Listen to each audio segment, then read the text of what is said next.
Selamat datang kembali di sesi pendalaman kita. Kali ini kita punya bahan menarik nih dari Anda. Judulnya Teori Probabilitas dari NDC Ministry.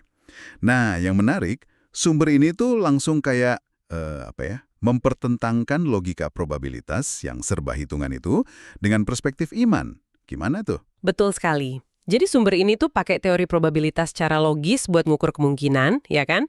Tapi dipakainya sebagai titik awal aja. Tujuannya justru mau nunjukin gimana iman, khususnya dalam konteks Kristen di sini, seringkali kayak melampaui logika hitungan itu. Banyak pakai contoh Alkitab. Oke. Jadi misi kita sekarang ini coba ngertiin gimana sumber ini memandang situasi yang kalau dihitung-hitung, wah kayaknya mustahil banget gitu ya. Dan studi kasus utamanya itu kisah Gideon, bener kan? Gimana iman bisa jalan pas peluangnya tipis banget. Iya, Gideon. Sumber ini langsung kasih angka yang jujur aja bikin kaget. 1 prajurit lawan 450 musuh. Gila. Mari kita bedah ini. Nah, sebelum ke Gideon, intinya kan teori probabilitas itu bantu kita ngukur seberapa mungkin sesuatu kejadian gitu ya. Tapi sumber ini dari awal udah bilang, dalam ranah iman, aturannya bisa beda. Logika manusia ada batasnya, tapi menurut mereka nih, kuasa Tuhan itu ya nggak terbatas. Dan kisah Gideon ini jadi contoh puncaknya ya. Coba bayangin deh, Gideon awalnya mau lawan Midian. Jumlah musuhnya itu digambarin sumber ini kayak belalang. Banyak banget. Gideon sendiri berhasil ngumpulin, berapa tadi? 32.000 orang Israel ya. Itu kan lumayan banget ya.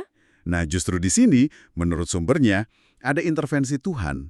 Tuhan malah minta Gideon ngurangin pasukannya. Drastis. Pertama yang takut disuruh pulang, sisa 10.000. Terus ada tes minum air yang unik gitu. Dan akhirnya cuma sisa 300 orang. Hah? Cuma 300? Serius? 300 orang doang? Iya, 300. Lawannya, sumber ini bilang ada 135.000 tentara Midian. Itu artinya, satu orang Israel lawan 450 musuh. Wow. Ini sih kalau pakai akal sehat atau strategi perang manapun, udah pasti ya nggak mungkin lah. Peluang menangnya mendekati 0. Betul. Apalagi disebut juga musuhnya lebih pengalaman, senjatanya lebih lengkap. Secara logika manusia, ya udah, selesai. Tapi, yang menarik itu gimana sumber ini menafsirkan hasilnya. Kan akhirnya menang tuh. Sumber ini nggak lihat itu sebagai kebutuhan statistik atau angka aneh, outlier gitu. Bukan. Buat mereka, ini tuh bukti nyata keterlibatan Tuhan. Tuhan dalam cerita ini secara aktif ngatur hasilnya. Bahkan dibilang, udah menyerahkan musuh ke tangan Gideon sebelum perang dimulai. Kalau dipikir-pikir, ini jadi nyambung ke refleksi diri yang disodorin sumber ini ya. Gimana reaksi kita biasanya? Kalau peluang berhasil kecil, wah langsung ciut, takut duluan, bener nggak? Iya. Seringnya gitu. Tapi sebaliknya, kalau peluangnya gede, kita gampang banget jadi, sombong gitu ya. Lupa kalau ada campur tangan Tuhan. Kayaknya kena banget ya ini. Kena banget. Ini kayak pengingat gitu loh. Sumber ini nekanin kalau kuasa Tuhan itu nggak bisa diukur pakai keterbatasan kita. Jadi yang paling mustahil menurut hitungan kita pun, ya bisa aja jadi mungkin baginya. Pesannya itu jangan cuma nilai situasi dari angka atau logika kita doang.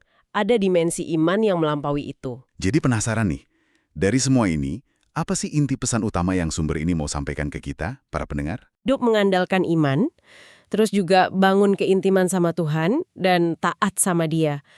Terutama justru di saat-saat kita hadapi tembok kemustahilan menurut ukuran kita, itu momennya.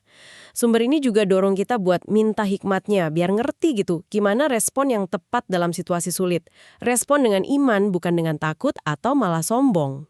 Oke, jadi kalau disimpulkan nih ya, sumber ini mau bilang kalau iman itu bisa main di area yang menurut logika probabilitas, udah nggak ada harapan lah.